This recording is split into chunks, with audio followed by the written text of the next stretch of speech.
என்ன அப்படி போட நீங்க சாப்பிட்றத மட்டுமே பாருங்க. அந்த டேஸ்ட்ல நான் என்னையே மறந்துட்டேன். நான் ஒன்று ஃப்ரை பண்ணுறேன் அப்படின்னா சிக்கன் தொக்குக்கு இது வெரி வெரி இம்பார்ட்டன்ட்டு. மற்றவங்க எப்படி செய்வாங்கன்னு தெரியல. நான் எப்படி செய்வேன்னா இந்த மாதிரி எண்ணெயில் போட்டு ஃப்ரை பண்ணிட்டு கரண்டியை வச்சாலே அப்படியே பிச்சு வருது. வேற மாதிரி சிக்கன் தொக்கு ரெடி. சிம்பிளாக முடிச்சாச்சு. மேக்ஸிமம் 1/2 hour எல்லாமே இன்க்ரீடியன்ஸ்லாம் ரெடி பண்ணி வச்சிங்கன்னா 1/2 மணி நேரத்தை வேலையை முடிச்சிடலாம்.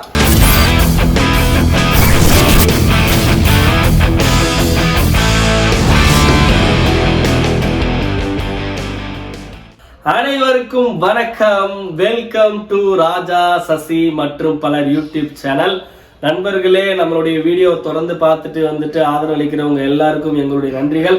இன்னைக்கு என்ன வீடியோ நம்ம என்ன பண்ண போறோம் அப்படின்னு பார்த்தீங்கன்னா வந்துட்டு ஒரு அருமையான சிக்கன் தொக்கு ரெசிபி பண்ண போறோம். மலைக்கோட்டைகள், தரைக்கோட்டைகள், கோவில் குளம் நிறைய டிவோஷனலாக போயிட்டோம். இன்னைக்கு ஆர்டிஃபிஷியலாக இருக்கக்கூடாது. நம்ம வீடியோ வந்து இயல்பாக இருக்கணும்னு நான் நினைக்கிறேன். இங்கே என்ன இருக்கோ அதை காமிச்சு தான் உங்களுக்கு சமையல் பண்ண போகிறோம். நம்ம வீட்டில் உள்ள பொருட்களை வச்சு சிக்கன் தொக்கு பண்ண போகிறோம். வாங்க வீடியோக்குள்ளே போய் பார்க்கலாம் வாங்க. ஓகே, எனக்கு தெரிஞ்ச ஸ்டைலில் ஒரு சிக்கன் தொக்கு பண்ணுறேன். எப்படி இருக்குன்னு பார்ப்போம். தீக்ஷி பிரணாவெலாம் eagerly waiting to taste this chicken. Leg piece கிட்டத்தட்ட ஒரு 3/4 கிலோ பக்கமாக வந்து சிக்கன் இருக்குது. இதில் வந்துட்டு இதில் கொஞ்சம் மஞ்சள் தூள் போட்டுப்போம். ஒரு 1/2 ஸ்பூன் அளவுக்கு மிளகாய் தூள் போட்டுக்கலாம். உப்பு கொஞ்சமாக அப்படி போட்டுக்கலாம். போட்டுட்டு இது என்ன பண்ண போகிறோம் அப்படின்னு பார்த்தீங்கன்னா லைட்டாக ஒரு மிக்சப் கையெல்லாம் ஊற வச்சுட்டு அடுத்து என்னன்றதை பார்ப்போம். அடுத்தது பார்த்தீங்கன்னா இப்போ நம்ம அந்த கடாயை வச்சாச்சு. கடாய் சூடாயிடுச்சு. கொஞ்சமாக எண்ணெய் ஊற்றிக்கலாம். இது கடலை எண்ணெய் தான். எண்ணெயை ஊற்றுவோம். ஒரு 2 ஸ்பூன் அளவுக்கு எண்ணெய், கொஞ்சமாக எண்ணெயை போட்டுட்டு அடுத்து நம்ம அந்த ஊற வச்ச சிக்கன் இருக்கு இல்லையா, அதை எல்லாத்தையும் இதில் போட்டுடலாம். போட்டுட்டு ஒரு 5 நிமிஷம் அளவுக்கு இந்த எண்ணெயில் வந்து ஃப்ரை பண்ணணும். பார்த்தீங்கன்னா இந்த சிக்கன் எல்லாம் இந்த எண்ணெயில் வந்துட்டு நல்லா ஃப்ரை ஆகணும். ஒரு 5 நிமிஷம், ஒரு 2.5 நிமிஷம் இந்த லெவலில், 2.5 நிமிஷம் இது திருப்பி போட்டு லைட்டாக ஃப்ரை பண்ணிக்கலாம். எண்ணெயில் ஒரு மீடியம் ஃப்ளேமில் வச்சு 2.5 நிமிஷம் பக்கமாக இதெல்லாம் வந்துட்டு ஃப்ரை ஆகிடுச்சு. இதை வந்துட்டு அப்படியே ஆப்போசிட் சைடில் இதெல்லாம் திருப்பி போடுவோம். இதெல்லாம் அப்படியே ஜஸ்ட் அப்படியே திருப்பி போட்டுக்கலாம். அவனை காமி எதோ கேட்குற மாதிரி என்னன்னு கேளு. ஆரம்பிச்சிருக்கோம். என்ன எவ்வளவு நேரம் ஆகும்? ஏண்டா இப்பதான்டா அடுப்பு பத்த வச்சோம். திருப்பி போட்டாச்சு. இது ஒரு 2.5 நிமிஷம் இருக்கட்டும், ஃப்ரை ஆகட்டும். அப்படியே சசி அவ்வளோதான். சசி ஃப்ரை ஆகிடுச்சு. எண்ணெயில் போட்டு ஃப்ரை பண்ணியாச்சு. அப்புறம் இந்த சிக்கன் பார்த்தீங்கன்னா சில்லி சிக்கன் போடலாம். அதான் சிக்கன் 60 நம்ம ஊரில் சொல்லுவோம், சிக்கன் பகோடா. அதை பண்ணலன்னு எடுத்து வச்சிட்டோம். இதை மசாலா போட்டு ஊற வச்சு ஃப்ரிட்ஜில் வச்சுருவோம். இதை நாளைக்கு பண்ணிக்கலாம் அப்படின்ட்டு. அடுத்தது இந்த சிக்கனை ஏன் அப்படி முன்னாடியே நம்ம ஏன் எண்ணெயில் போட்டு ஃப்ரை பண்ணுறோம் அப்படின்னா சிக்கன் தொக்குக்கு இது வெரி வெரி இம்பார்ட்டன்ட்டு. மற்றவங்க எப்படி செய்வாங்கன்னு தெரியல. நான் எப்படி செய்வேன்னா இந்த மாதிரி எண்ணெயில் போட்டு ஃப்ரை பண்ணிவிட்டு இந்த வெங்காய தக்காளியெல்லாம் போட்டு வதக்கிட்டு நம்ம வந்து மசாலாலாம் போட்டுட்டு டேரெக்டாக வேகாத சிக்கன் தூக்கி போடும்போது அது வேகிறதுக்கு நேரம் அதிகமாக எடுத்துக்கும். அந்த நேரத்தில் என்ன ஆகுனா தொக்கெல்லாம் வந்துட்டு சீக்கிரமாக கம்மியாகிடும், அந்த சுண்டிடும். கரெக்டு, சுண்டிடும். அதனால என்ன ஆகுனா நமக்கு தொக்கு வந்து அந்தளவுக்கு கிடைக்காது. அதனால நம்ம இங்கேயே வந்துட்டு கொஞ்சம் வேக்காடு கொடுத்துட்டு ஃப்ரை பண்ணிட்டு அதுக்கப்புறம் மசாலாலாம் போட்டதுக்கப்புறம் சிக்கனை தூக்கி அரை வேக்காடு சிக்கனை போட்டோம் அப்படின்னா தொக்கும் நிறைய கிடைக்கும், சிக்கன் சீக்கிரம் வந்துடும். இதுதான் என்னோட டெக்னிக். வாங்க போகலாம். அடுத்து என்னன்னு ஓகே சசி, இது அப்படியே எடுத்து வேற ஒரு பாத்திரத்துக்கு ட்ரான்ஸ்ஃபர் பண்ணிடலாம். சசி அடுத்து என்ன பண்ண போறோம்னா இந்த சிக்கன் ஃப்ரை பண்ணாலும் அதெல்லாம் தூக்கி வேற பாத்திரம் போட்டோமா. இப்போ இதில் கொஞ்சமாக ஒரு 2 ஸ்பூன் அளவுக்கு எண்ணெய் ஊற்றிக்கிறோம். எண்ணெய் ஊற்றினா டைரெக்டாக நம்ம வெங்காயத்தை தூக்கி போட்டுருவோம்.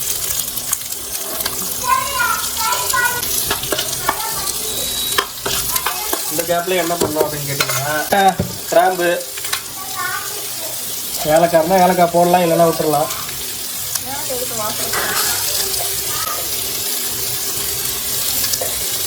அவ்வளோதான். சும்மா கொஞ்சமாக 2 எல்லாத்தையும் போட்டாச்சு. போட்டுட்டு இந்த வெங்காயம் நல்லா வதங்கணும். வெங்காயம் நல்லா வதங்கிடுச்சு. இப்போ இந்த நேரத்தில் நம்ம வந்துட்டு இஞ்சி பூண்டு பேஸ்ட்டு ஒரு 1.5 ஸ்பூன் இஞ்சி பூண்டு பேஸ்ட்டை போடுவோம். ஓகேவா? இஞ்சி பூண்டு பேஸ்ட்டு வந்துட்டு கொஞ்சம் நேரம் வதக்கிட்டோம். பச்சை வாசம்லாம் போயிடுச்சு. இப்போ வந்து பார்த்தீங்கன்னா தக்காளி அரைச்சி வச்சுருக்கிறேன். தொக்குக்கு எப்போவுமே வந்துட்டு அது சிக்கன் தொக்காக இருந்தாலும் சரி, தக்காளி தொக்காக இருந்தாலும் சரி, இந்த மாதிரி அரைச்சி போட்டோன்னா தொக்குக்கு நல்லாயிருக்கும். ஏன்னா தக்காளிலாம் முழுசு முழுசாக வராது வாய்க்கு வாய். அதனால் இது திக்காக இருக்கும். அதே தான் மேட்டர். இப்போ தண்ணி லைட்டாக அரைச்சி ஊற்றிக்கலாம் சசி. லைட்டாக அலசிட்டு இந்த மூடியிலையும் இருக்குல்ல இதையும் அலசி அப்படி ஊற்றிக்கலாம். அவ்வளோதான். நல்லா கொஞ்சம் ஹை ஃப்ளேமில் வச்சு நல்லா ஒரு வதக்கு. இந்த தக்காளியோட பச்சை வாசனை போகணும் இல்லையா, பச்சையாக இருக்கிற தக்காளி. இந்த வெங்காயம் தக்காளி வந்து நல்லா வதங்கிறதுக்காக, வெங்காயம் ஆல்ரெடி வதங்கிடுச்சு, தக்காளி நல்லா வதங்கணும். அடுத்தது என்னங்க பண்ண போறீங்க? அவ்வளோதான் சசி, தக்காளி வதங்கிடுச்சு, தக்காளியோட பச்சை வாசனை போயிடுச்சு. கொஞ்சமாக கருவேப்பிலையை வந்துட்டு சேர்த்துக்கலாம். இதில் அலசி நல்லா கருவேப்பிலை அதை வந்துட்டு சேர்த்துப்போம். சேர்த்துட்டு ஒரு வதக்கிட்டு மிளகாய்த்தூள் இந்த அளவுக்கு, மல்லித்தூள் அதாவது கொஞ்சம் அதிகமாக தான் போடணும் மல்லித்தூள். இந்த அளவுக்கு கரம் மசாலா ஒரு சின்ன ஸ்பூனில், இது 3 போட்டால் போதும். இதை வச்சு நம்ம உப்பு ஆல்ரெடி கொஞ்சம் போட்டுக்கிறோம், அப்புறம் தான் வேணால் உப்பு செக் பண்ணிவிட்டு எப்படி பண்ணி போட்டுக்கிறோம். அவ்வளோதான். அந்த மசாலா வந்துட்டு இந்த 3 ஐட்டம் தான். இந்த மசாலாவுடைய பச்சை வாசனை போகிற அளவுக்கு நல்லா இதை வதக்கிட்டு, அதுக்கப்புறம் நம்ம ஆல்ரெடி ஃப்ரை பண்ணி வச்சுருக்க சிக்கனை தூக்கியில் போட்டுடலாம். அவ்வளோதான் நண்பர்களே. இப்போ பார்த்தீங்கன்னா தீ ஆரம்பிச்சிச்சு, அடியில் வந்து அடி பிடிக்க ஆரம்பிச்சிச்சு. நம்ம மசாலா போட்டுடலாம் அதெல்லாம். இப்போ வந்து நம்ம என்ன பண்ணுறோன்னா, நம்ம ஃப்ரை பண்ணி வச்ச சிக்கன் எல்லாத்தையும் இதில் ஆட் பண்ணிக்கலாம் சசி. இப்போ இது வந்து ஒரு கிண்டு அப்படியே இந்த மசாலாலாம் இதுக்குள்ளே போகிற மாதிரி.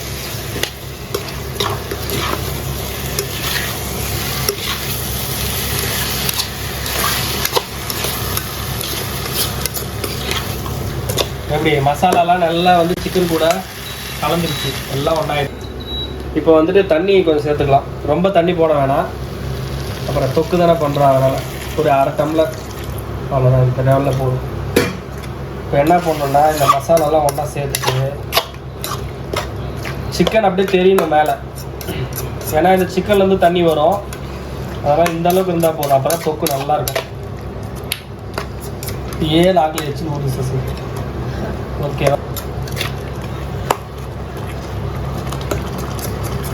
ஓகே. உப்பு காரெல்லாம் இருக்கான்னு பார்த்துக்கலாமா சசி? கரெக்டாக இருக்குது, உப்பு காரம் எல்லாம் பர்ஃபெக்டாக இருக்குது. இது மூடி போட்டு ஒரு 20 நிமிஷத்துக்கு சிம்மில் வச்சுருவோம். 20 நிமிஷம் கழிச்சு வந்து பார்ப்போம். அதுக்குள்ளே அந்த குட்டிங்க என்ன வந்து பார்ப்போம். தீக்ஷி பிரணம் ப்ராசஸ் போகலாம். சிம்மில் வச்சாச்சு, 20 நிமிஷம் கழிச்சு வந்து பார்ப்போம். சசி 300 வச்சுருக்கேன், ஓகே தானே? திறந்து பார்ப்போம் மாத்த சசி எப்படி இருக்குது. பார்க்கும்போது செம்மையாக இருக்குல்ல? தொக்குன்னா இப்படி தான் இருக்கணும் இல்லையா?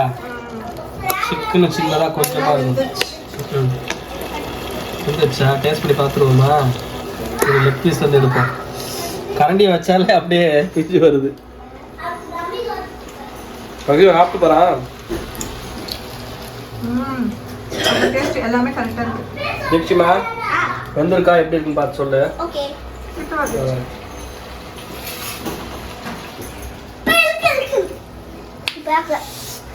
காரசாரமா வேற மாதிரி சிக்கன் தொக்கு ரெடி. சிம்பிளா முடிச்சாச்சு. மேக்ஸிமம் 1/2 hour எல்லாமே இன்க்ரீடியன்ஸ்லாம் ரெடி பண்ணி வச்சிங்கன்னா 1/2 மணி நேரத்தில் வேலையை முடிச்சிடலாம். நாங்கள் என்ன பண்ண போகிறோம் அப்படின்னு பார்த்தீங்கன்னா, சாப்பாடு கொஞ்சம் இருக்குது, அதில் போட்டு பிசைஞ்சு சாப்பிட போகிறோம். இந்த அருமையான நாக்கில் எச்சில் ஊறக்கூடிய சிக்கன் தொக்கை இப்போ என்ன பண்ணோம்னா, ஃபைனலாக இதுதானே உலக வழக்கம், கொத்தமல்லி தழை தூவுறது. ஃபைனலாக சமைச்சு முடிச்சுட்டு தூவிடுவோம். அவ்வளோதான் சசிமா.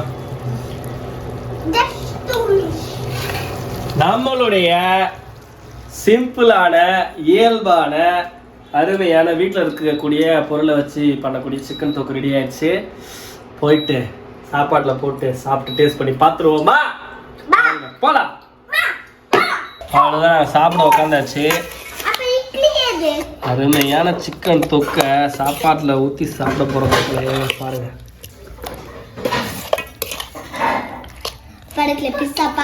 வர வர வர வர வர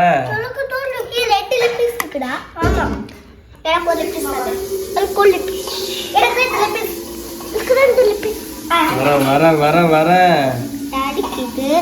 கொஞ்சம் லெக் பீஸு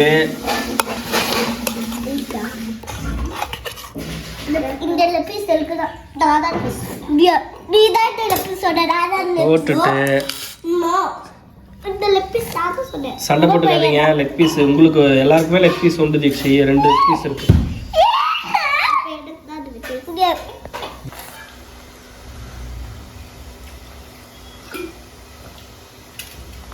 செம்ம டேஸ்ட். இது வர சிக்கன் லெக் பீஸ் எடுத்து சாப்பிட்டு பார்ப்போம் எப்படி இருக்குன்னு.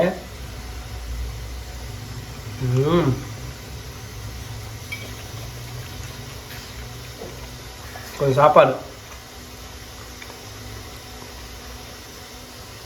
சான்ஸே இல்லை, வேற லெவல் டேஸ்ட்டு.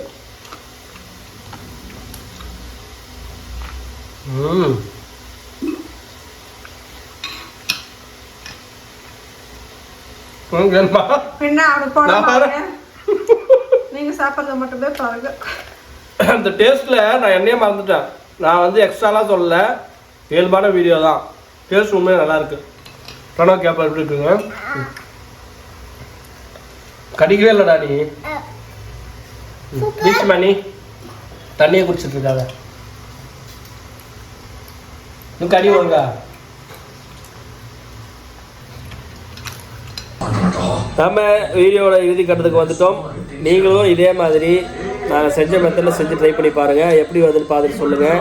இது வந்து கம்பல்ஷன் கிடையாது, நான் பெரிய செஃப்பும் கிடையாது, ஒரு உங்களை என்டர்டெயின் பண்ணலான்னு சொல்லி தான் இந்த வீடியோ. மீண்டும் இனிமையானதொரு வீடியோவுடன் உங்களை சந்திக்கும் வரை உங்களிடமிருந்து விடைபெறுவது ராஜா, சசி மற்றும் பல.